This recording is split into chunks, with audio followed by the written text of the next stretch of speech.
Suami Mira Liana didakwa muflis. Tidak dibenarkan keluar negara. Sebelum kita melangkah jauh, yang belum lagi subscriber, apa kata anda subscriber dan tekan butang loceng untuk notifikasi video selanjutnya?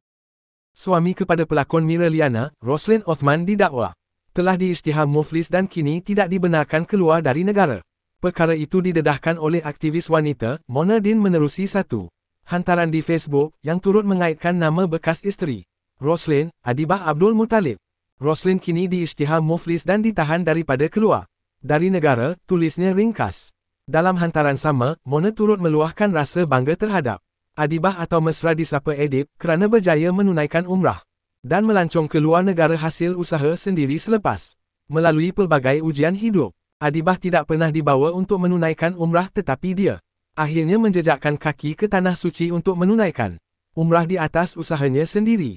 Allah telah membawa Adibah banyak kali bercuti di luar negara dari syarikat yang disertainya. Terbaharu, Adibah dan anak-anaknya telah pergi bercuti ke Australia dengan hasil usahanya sendiri.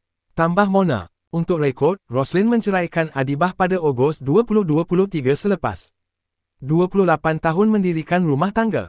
Mereka dikurniakan 5 cahaya mata berusia antara 11 hingga 26 tahun.